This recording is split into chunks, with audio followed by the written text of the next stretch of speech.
Hello, screenwriters, and welcome to Writing for Screens, the Screenwriting Step-by-Step Project, episode 167, chapter 167 in this journey that you might or might not be taking with me, Glenn Gers. I come to you, every Monday through Friday at 3 p.m. if I can make it Pacific Standard Time, to let you look over my shoulder, watch as I write a script, share my screen as I write a script in order to teach a part of screenwriting that I feel is underrepresented in the screenwriting teaching universe, which is process, the day-to-day, scene-by-scene, line-by-line, everyday thing that you have to do to get the script written. Everybody teaches you what's a great script, but not how to actually get a script on the page from that vast mess of thoughts in your head to an organized, coherent, dramatic, entertaining script. So that's what I'm doing. I'm just letting you watch me walk through it like a game walkthrough in case it is helpful to you when you are facing a blank page by yourself. Take anything I'm offering that works for you. If it doesn't, don't worry about it. It's not the only way to do it. It's not the best way to do it. It's just the way I had to work out for myself in a 25-year career writing for TV and movies. When I started out, there just wasn't much available on how to do this. So I had to figure it out for myself. And now I thought, as I'm on my way out of the business, I would just say, hey, this is what I did in case it helps you. And that is, by the way, you don't have to watch all of these. There's 167 of them. It's not like it's a unified story. It's not like it's building. It's just watching me work and hearing how I'm doing what I'm doing. That's what we're doing. And we're doing it by saying hello to Division 5 again. Oh, hi. Hello, Maritoso. Good to see y'all. Let's get to work, because work is the point. The point of this is to actually get a script written. So I'm going to open up to where we last were.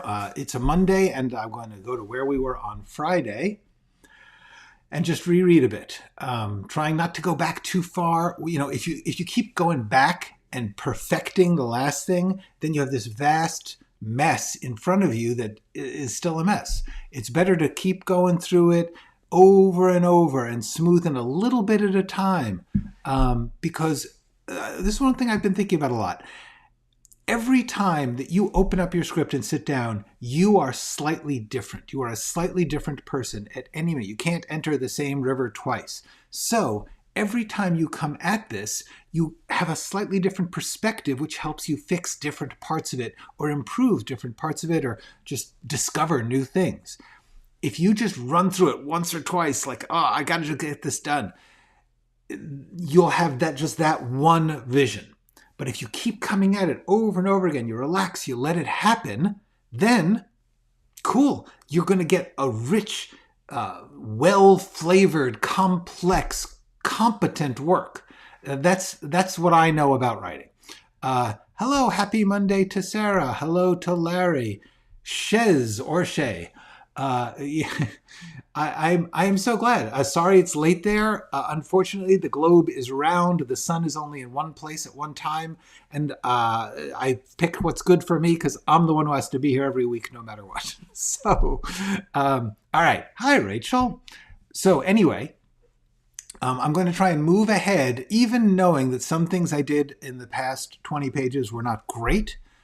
They're better than they were. And every time you go through it, you see it a little differently and you go, oh, I can make this work. So,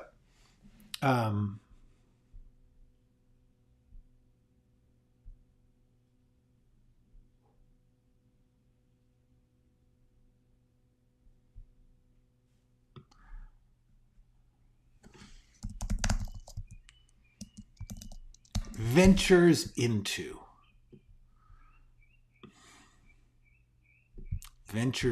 Yeah, for the moment. What the heck? Today that's working for me. Hello, Pedro. Yellow. Okay. Right. So this is good. We get her getting to work, doing the corporate responsible thing that she does. I expect someday I will make this more emotional and more cool, but at the moment, good enough.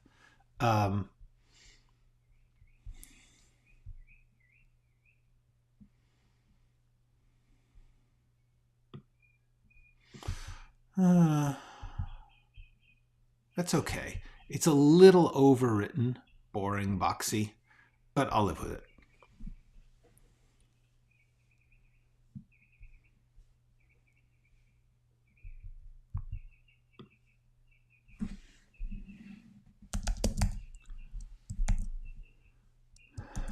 All right. So the point of this scene, let's see, this is always important. What's the point of the scene? When you were writing it, what I've got here is I need to convey that Norman is waiting to talk to Madelyn, to warn Madelyn that Dondowski is coming. So what I first need to do is establish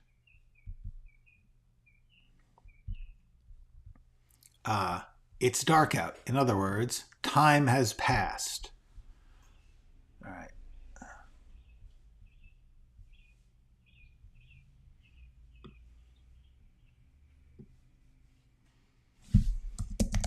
With a bourbon on the rocks.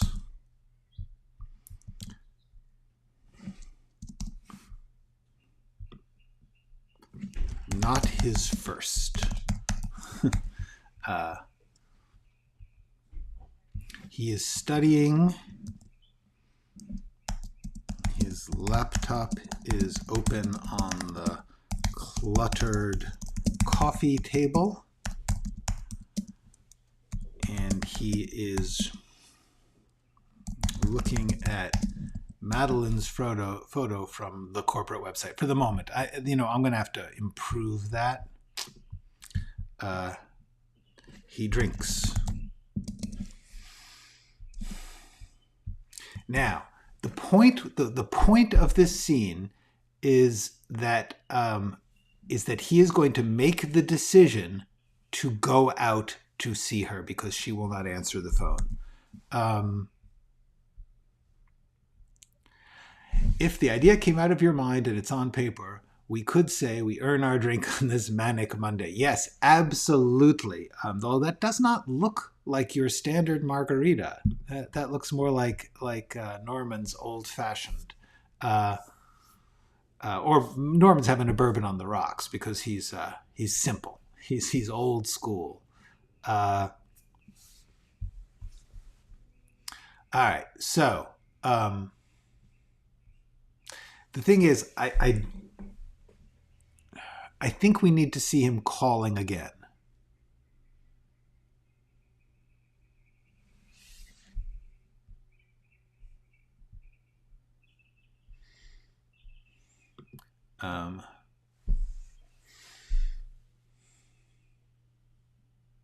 So the question, what I'm just trying to think of is, do I want to just have, I think, where did we have a, no, back here. I wanted to see when he first called, what did he get? Okay, all we saw was,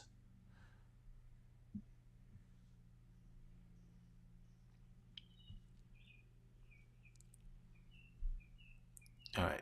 So it goes to voicemail. Because one of the things I was thinking of, and things used to be much better for filmmaking in that when you had an answering machine, it was this clunky machine that actually had a cassette tape and you could hear the voice through it. Now, with voicemail, you can't do that. So, and you can't tell that something is picking up in voicemailing unless you're looking at a screen. So but if it's a landline, yeah. I mean, George could have that old school landline, those old fashioned kinds that has a digital recording machine in the base. But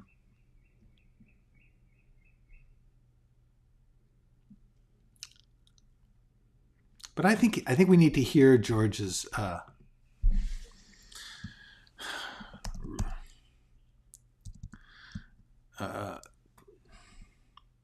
redials a number on his phone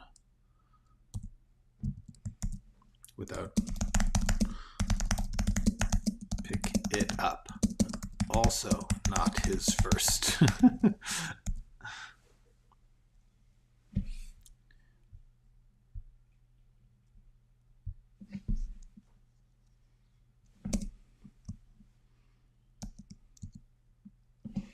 Number on his phone. Also not his first.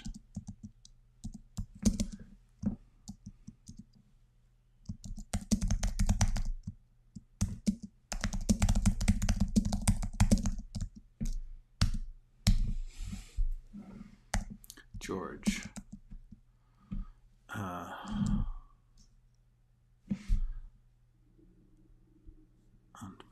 On tape.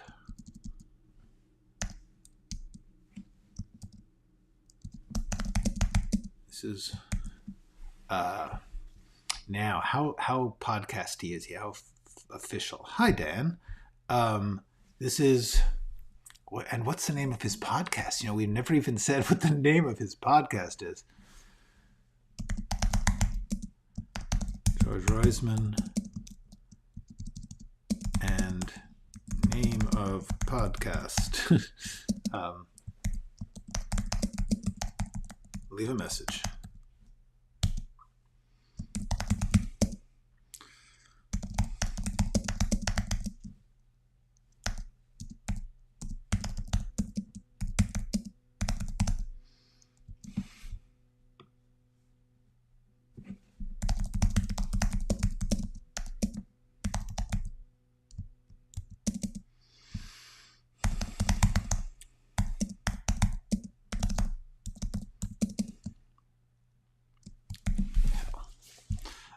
All right.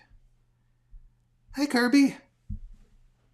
Yeah, there are some modern, like I said, the ones with the bass, but that's okay.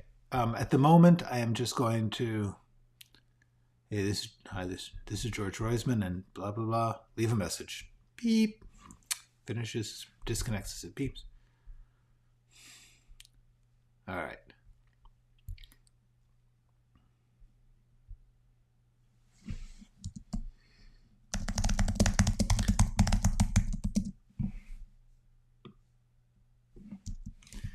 He's heading to Pennsylvania.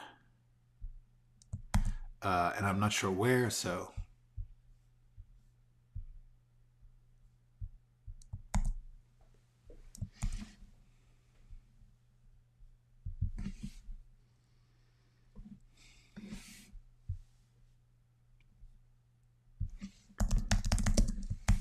All right.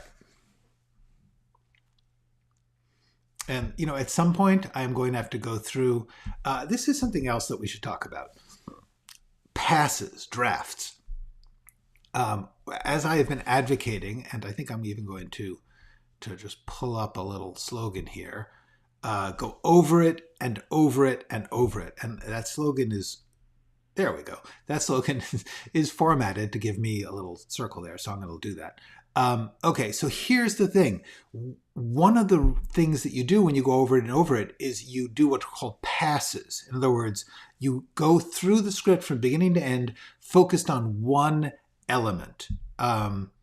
So like right now, I'm just focusing on storytelling. This is a storytelling pass. But at another time, I might go through it and just look for Dundosky, or just look at and I don't mean only read for the one person, although sometimes you could do that. You can just say, I'm just going to read Dundosky's scenes and make sure his flow, his story is coherent.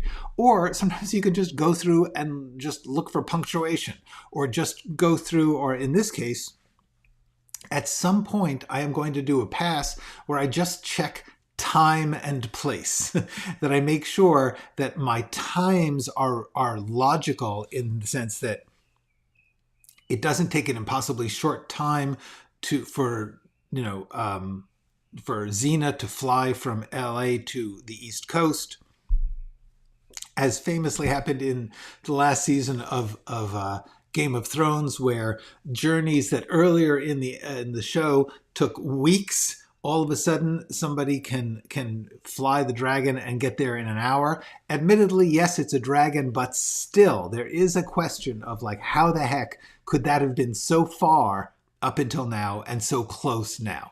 In this case, what I'm going to do is I'm going to look and say, like right now I have it as getting dark out.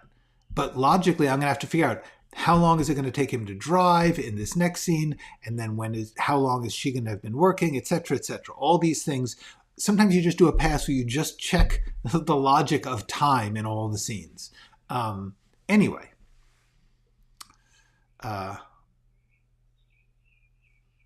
Yes, the pod, absolutely. And that's yeah, George definitely. That's another point. I'm going to have to do a podcast and Web Sleuth group pass where I just go through and say, make sure I got the name consistent, make sure he's got slogans or style, that I've really textured up the podcast element of this script.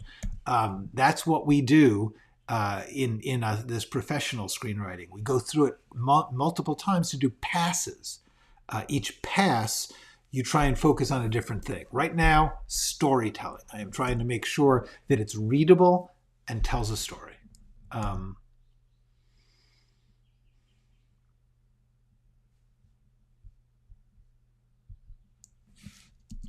Let's just make this opens a closet. Opens a closet.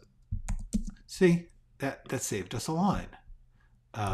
It's also just clear. Slides open. Sometimes you over describe. Like he may have a door that you turn and is on hinges, or it may be a sliding door. We don't know. Actually, nowadays, most closet doors are sliding doors because they want to not impinge on the space in the room. But this is an old house. Hello, Jean. Welcome. Hello, Tavana. Late at night there. Okay. We are rewriting.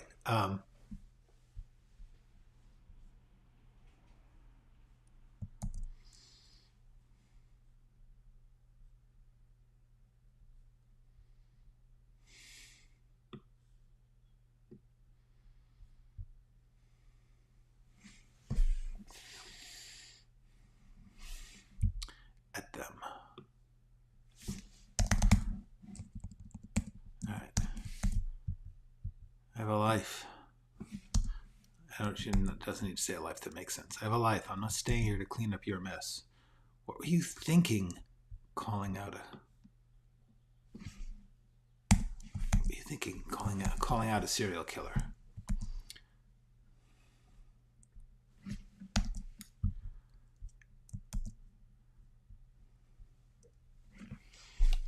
Okay, so what were you thinking? Your whole damn life was gestures, George.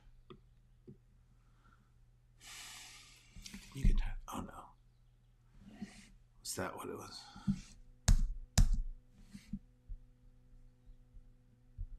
Did you get tired? Oh no. Was that what this was? A way to end it all? Please tell me you didn't want this, George. This is a good speech. This is an actable speech.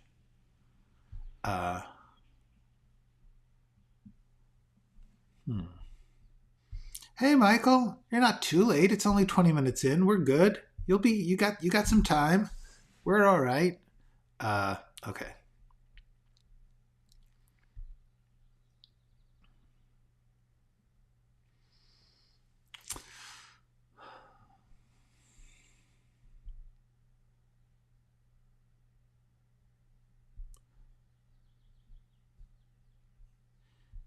I think this is too many Georges. You got, screw you, George. Your whole life's just gestures. George, please tell me you didn't want this. Boom. There you go. It's also more authentic. It's more like she's really just talking to him. She's not, all right.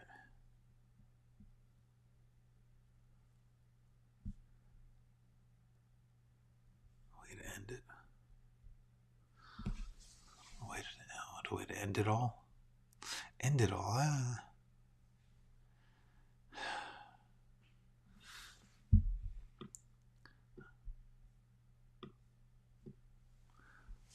A way to end it all.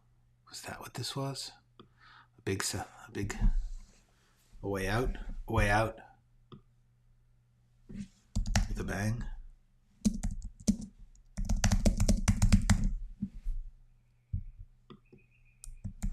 Way out with a bang.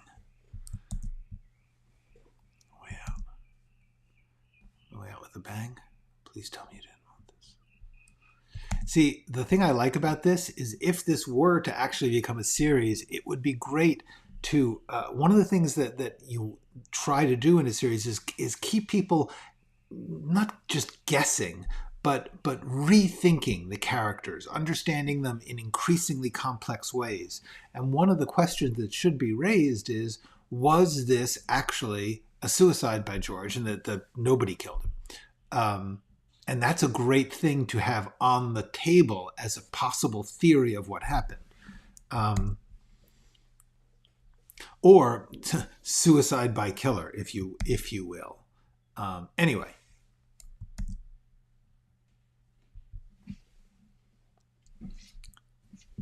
Opens it, revealing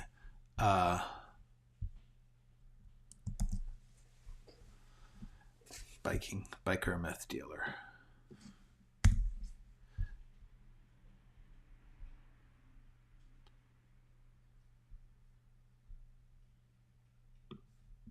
All right, now this is one of those cases where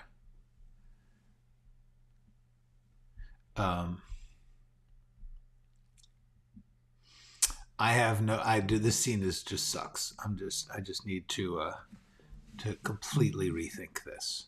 And I have not given it any thought at all. Okay, let's actually go into the outline for this because we're stepping back. Do we need a really big screen? Yeah. Oh yeah, really big screen TV. We do need that. You're going to need it later.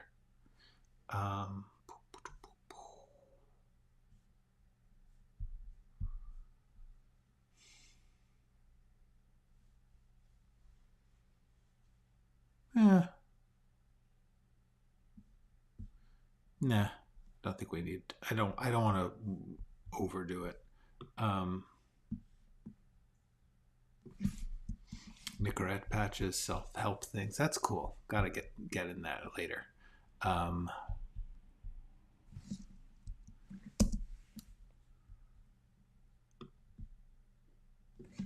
right. That's good. Okay. All I say here is rethink entirely. All right. Rethink entirely. Let's think about how. What could this scene be? Hold on.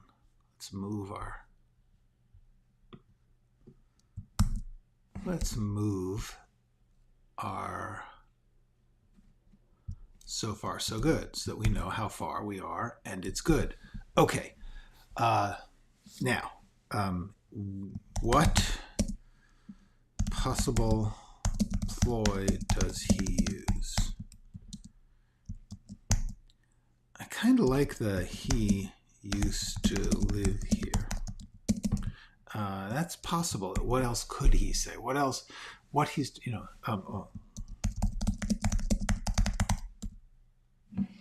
looking for George, that's one, or looking entirely.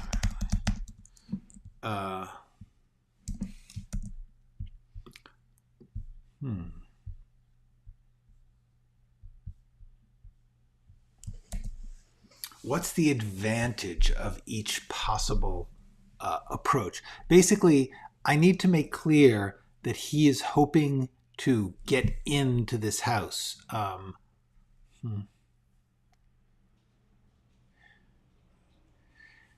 But it has to be weird enough that she just says no. Because if he says something reasonable, she might let him in, and that would screw up the whole thing. All right. So where would it go? Like, okay, this is how I'm thinking. When you've got a scene that's like there's different ways to play it. I'm sort of playing it out in my mind and thinking like, what's the point here is that Dandasi's got to be weird, and he's got to be trying to get into the house to get into the attic.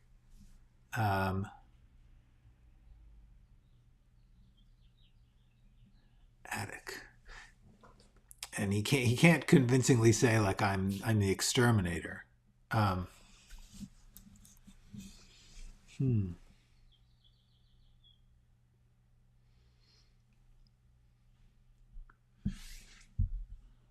So George left something. Yeah, see, he knows. Also, I mean, is he planning to like tie her up? And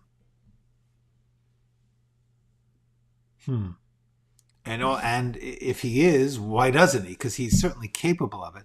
I think he's trying not to do something that it's an out and out crime that he's going to get noticed for. If he's trying to find a way to sneak in.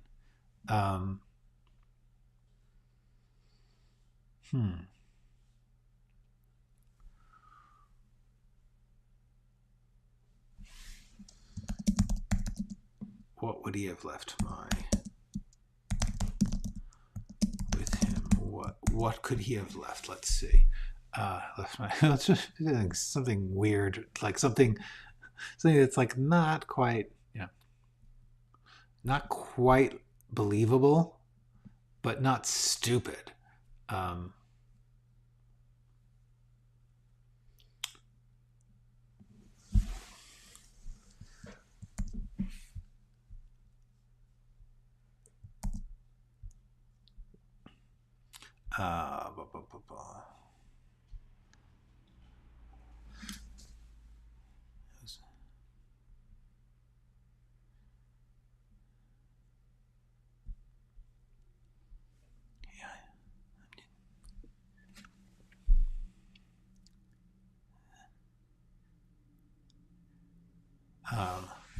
Oh, thank you, Don.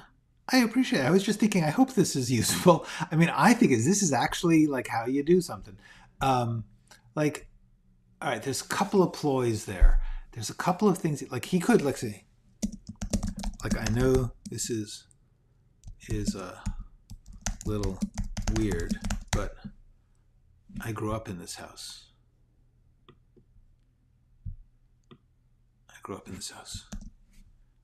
And I'm passing through.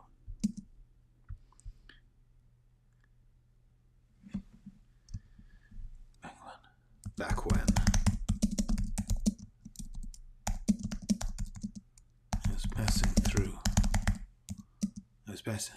I was passing through, and I was just wondering if I could come in and take a look. Come in and walk around a little. Hey, I know this is a little weird, but I grew up in this house back when.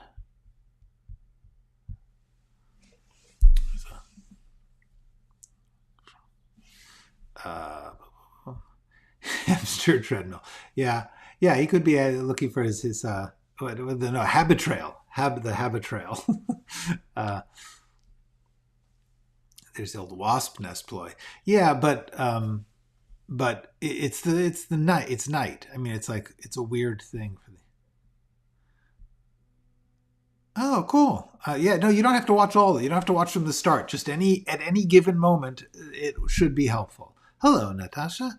I don't want anyone to feel as I just drag through like hour after hour of this that you guys have to watch every minute. You don't. It does not make it better. I mean, of course, it's good.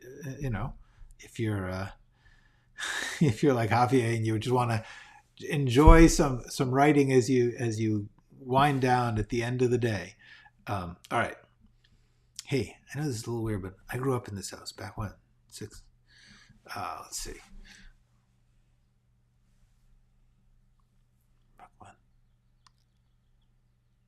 Way back when. I grew up in this house way back when. Back when, back when. Let's see. I was just passing back when I was just passing through town, and I thought, hey, and I thought,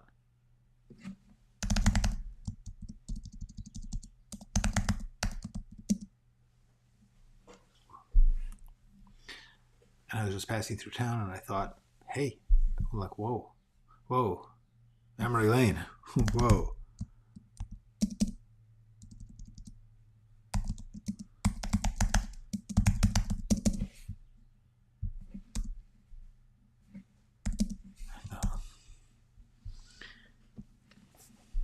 I was thinking about it.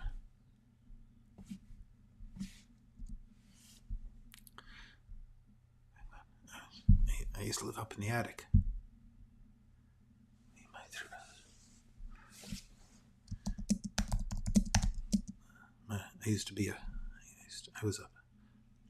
I was up in the attic.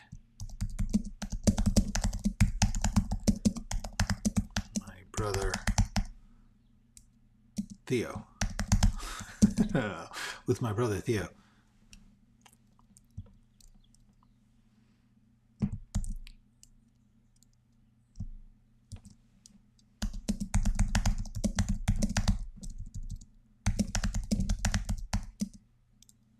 At the downstairs rooms.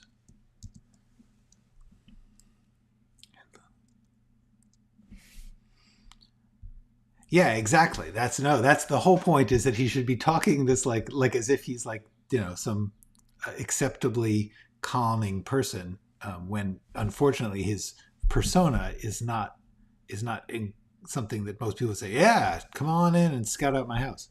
I was up in the attic with my brother back when.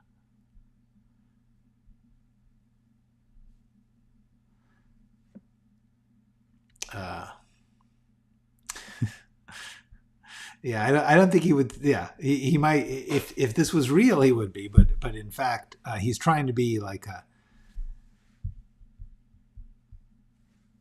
So my sisters I was up in the attic with my brother Theo. So my sisters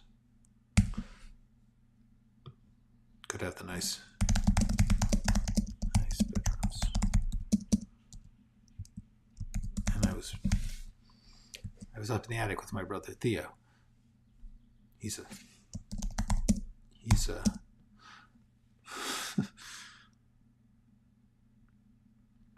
something noble.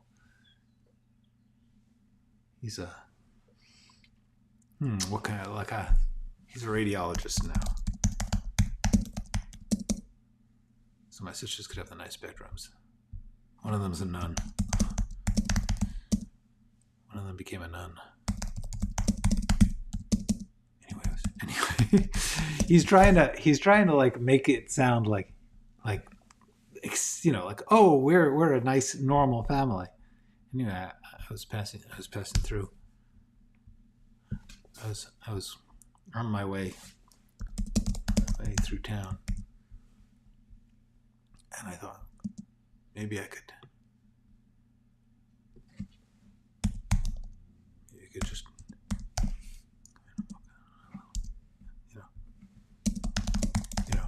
memory lane. Memory lane.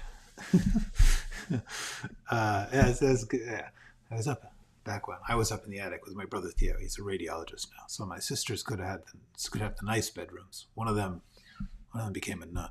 Anyway, I was on my way through town. I just thought maybe I could just come in and walk around a little, memory lane.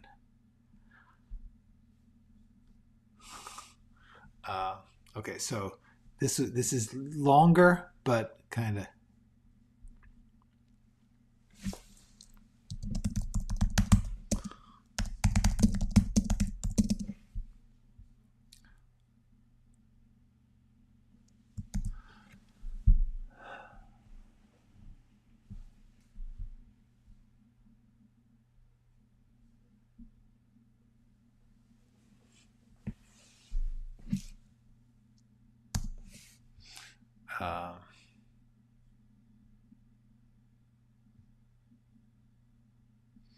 Okay.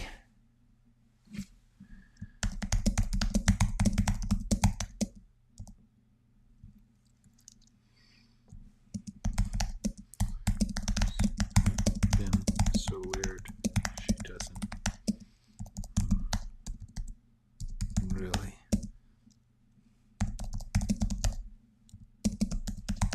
I'm sorry, it's not a great time. No worries.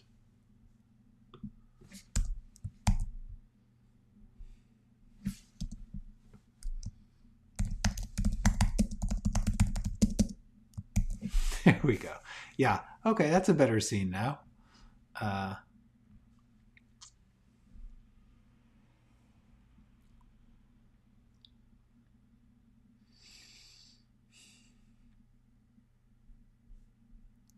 The only thing I'm trying to think about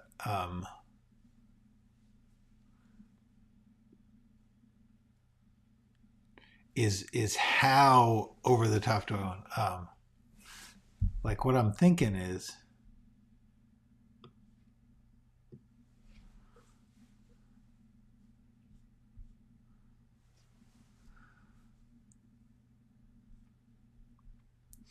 what I'm thinking is, do I want to have him have like a zip tie, like a zip tie behind his back? like how dumb is he? Or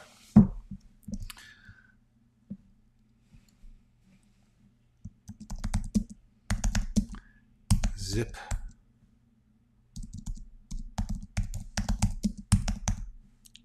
tie cuffs tucked into his back pocket. But Madelyn can't see that sticking out of his back pocket.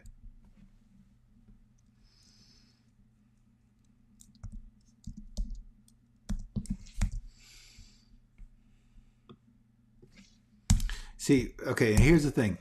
This is summarizing stuff that I think should be clear in the dialogue, so I don't need to say this. I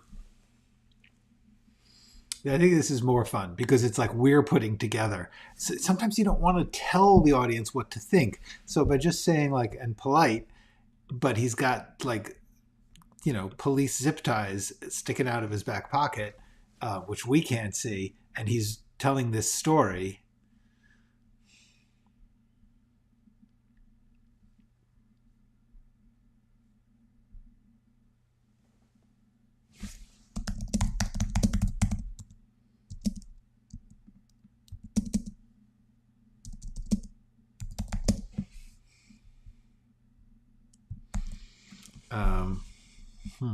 Okay, now actually, I believe she gets the call.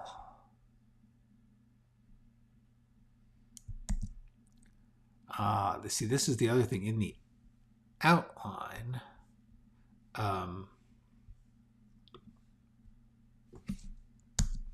Is that the call comes in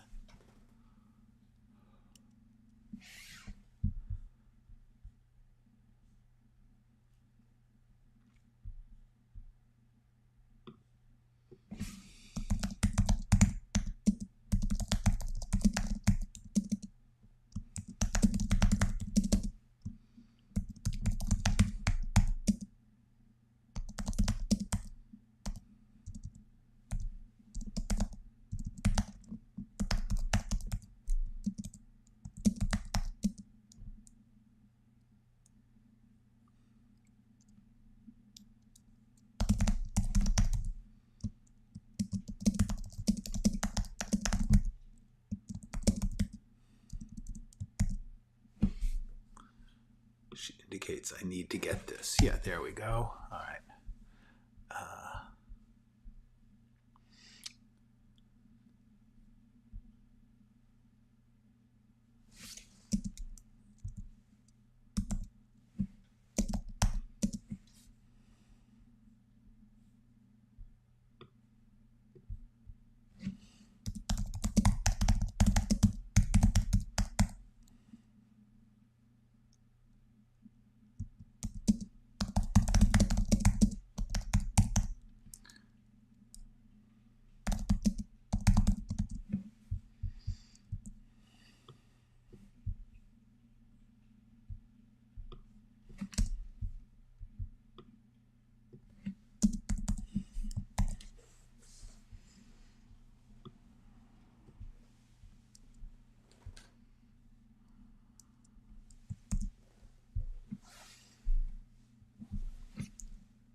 shaking off the weirdness and answering.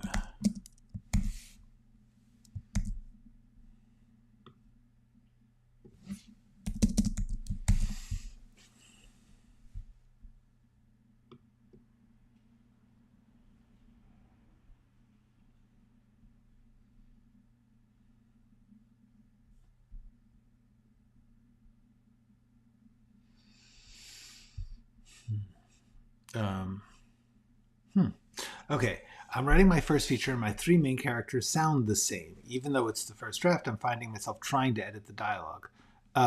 Well, two things. One, don't over edit if it's still the first draft. If you're just still making your way through the rough draft, don't worry about it too much. Get the whole draft done, and then you can start to do that. The second thing is when you go through, start to think about what's different about the characters. The thing that makes the character, well, first of all, to a certain extent, sounds the same. I mean, you know, in any good writer, all the characters kind of sound. They're in the same universe.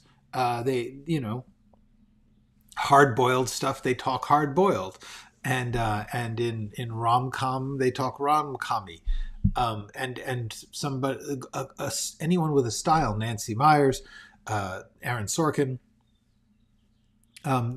People tend to have an author's voice style that does kind of come through. So it's not the worst thing in the world. But if they sound the same, that's probably an indication that you're not thinking about their individual stories, their individual needs in the moment. That's the key to giving characters their voice. If you're writing a character and the three main characters have a relationship, they're different. They are whatever their story is. You don't have three people if they're all the same. They must have different needs. They must have different backgrounds. So what you want to do is make sure that the way they talk is reflecting that in their relationship with the other person. Like, are they, you know, very instructional to them? Are they always telling them what to do? Are they always sort of like being really overly polite? What do they think about each other? That's how you, I mean, you can get lots of tricks making characters, some talk longer sentences and some talk shorter sentences, etc., but give them a different vocabulary because their education, their place of origin, all those things will help give them a different voice. But what really gives a character their voice is when they talk from their story, from their need in the moment and their feelings about the other person. These people want something from each other and are having trouble, having obstacles with each other. That's the only thing that relationships in stories have, is one of them more in charge than the others? How do they feel about that? Whatever the three main characters are, they've got a dynamic, a relationship, and that's where their voices come out of. So that's my tip.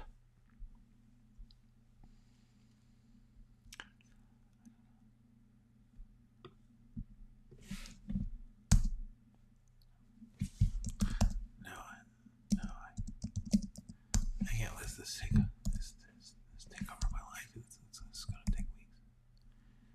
It's a whole house. It's a house. It's a whole house. It's a house. A whole house.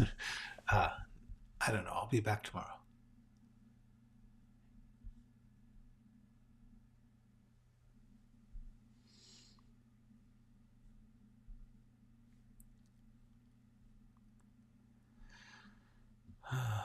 I can't see. It's gone.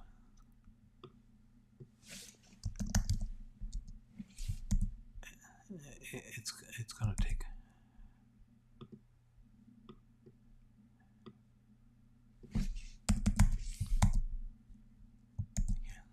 It's a house, a whole house. I can't.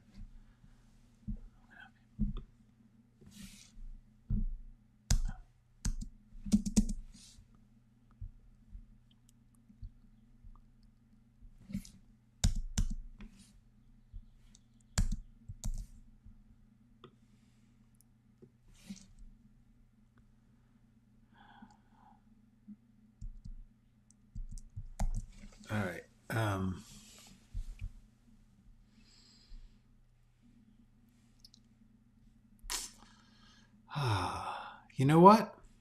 I'm beginning to doubt this. I'm beginning to doubt the value of having this shake it off in her phone. To tell you the truth, it is actually more valuable because this scene is going to get interrupted. So actually,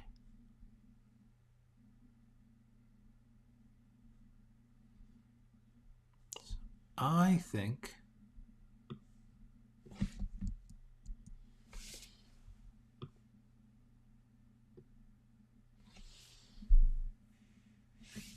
I'm not going to do the phone thing.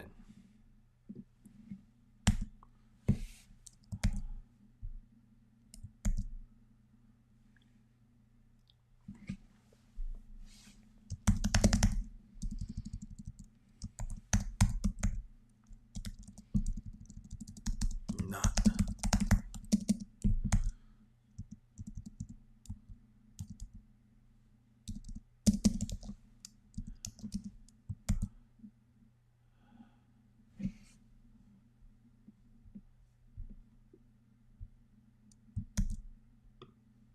I don't know about it.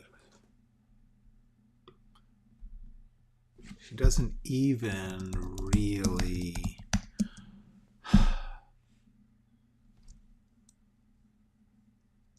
work.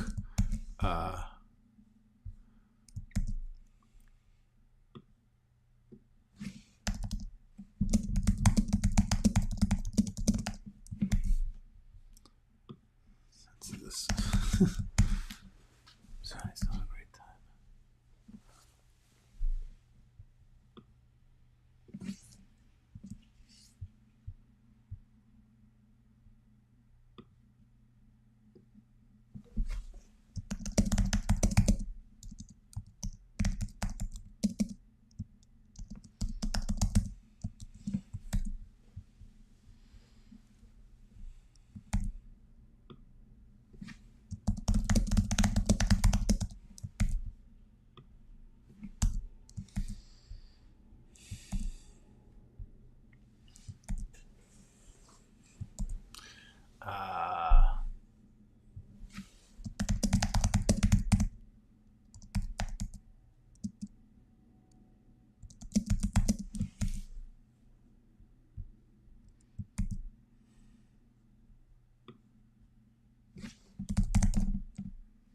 Backs away.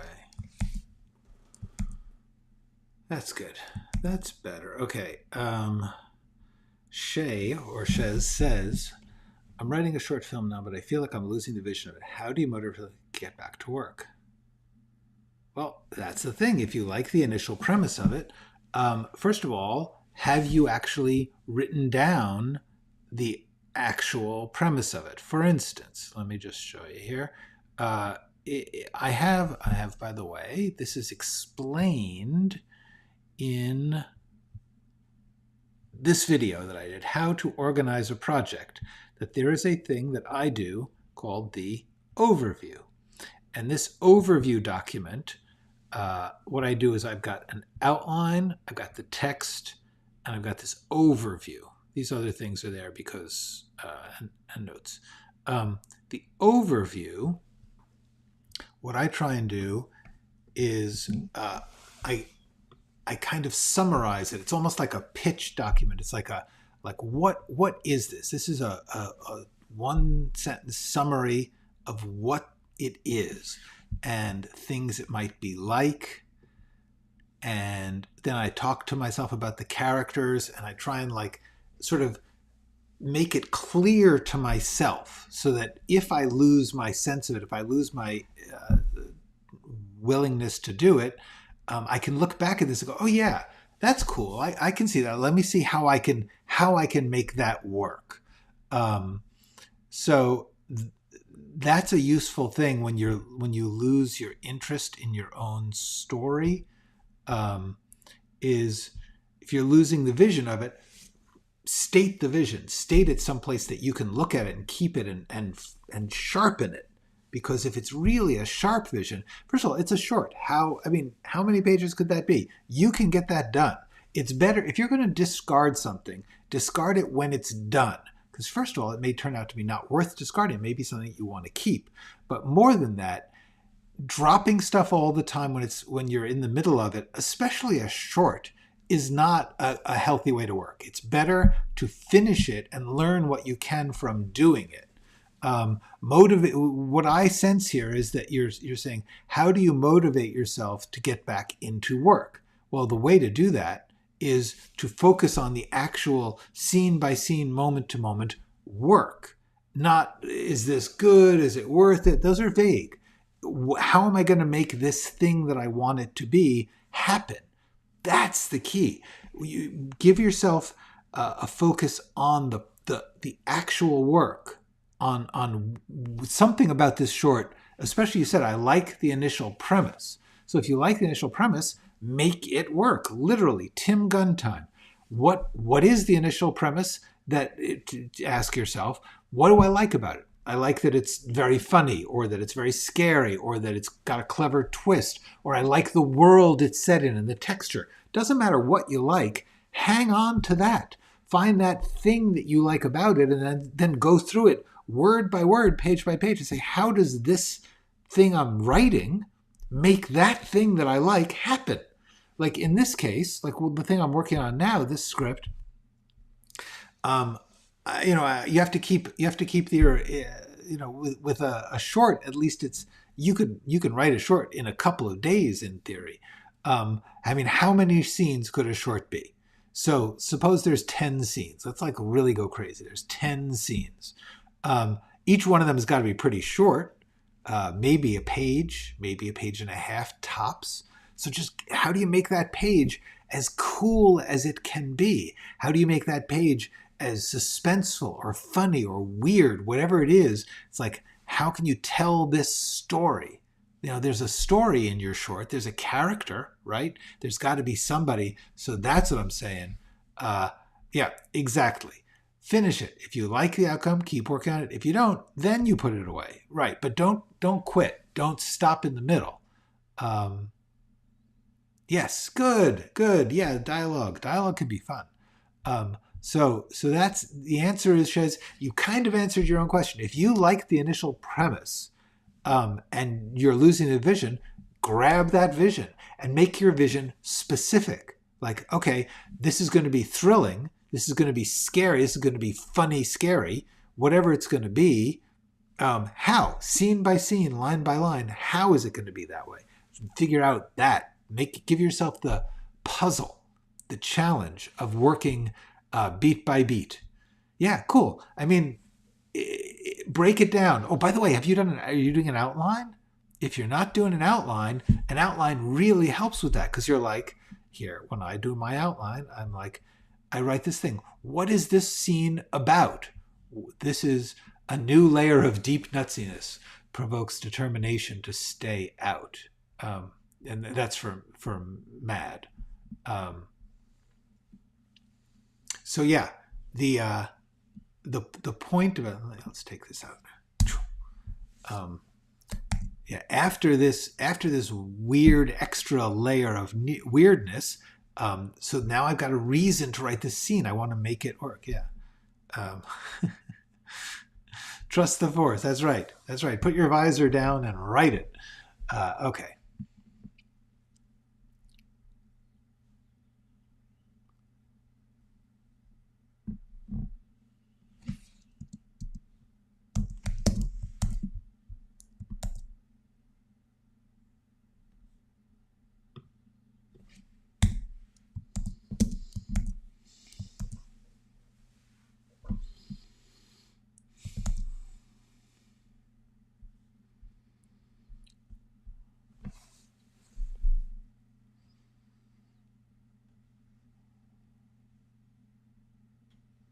All right. So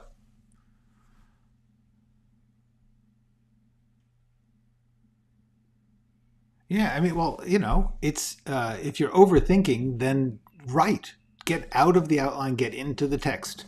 Whatever it is that you're doing too much of, don't stop doing that.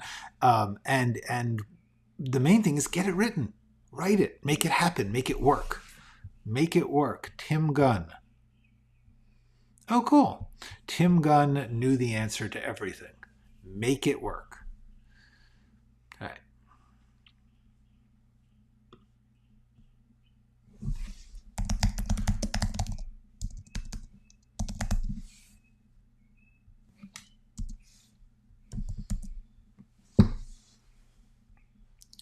I don't know. I'll be back tomorrow. No, I can't.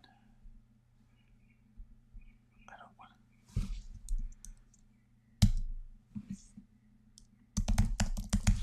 I don't even know what probate is. I don't. Why does it sound so? Oh, I don't, what is probate? What is that?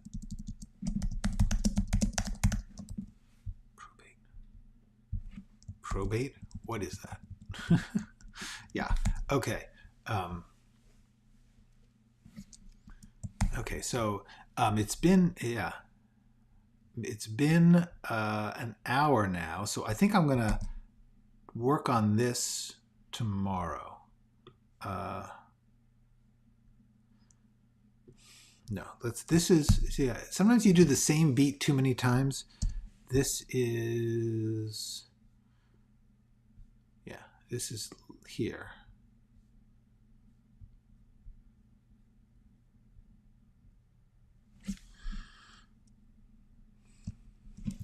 She had a name for the band up here.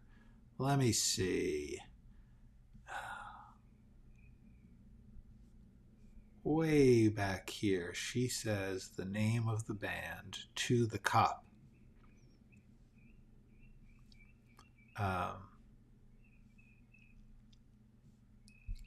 Yeah, okay. The utter destruction of everything. There we go. Copy. And then back down here to when she's looking at the tapes.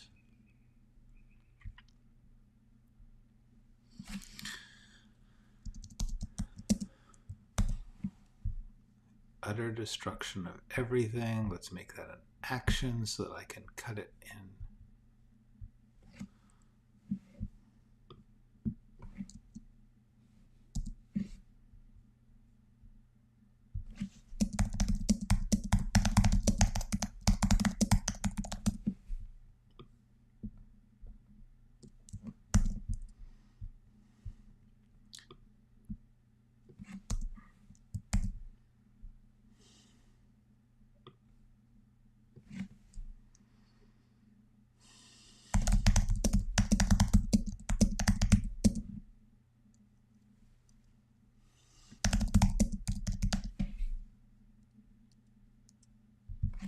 All right. Okay.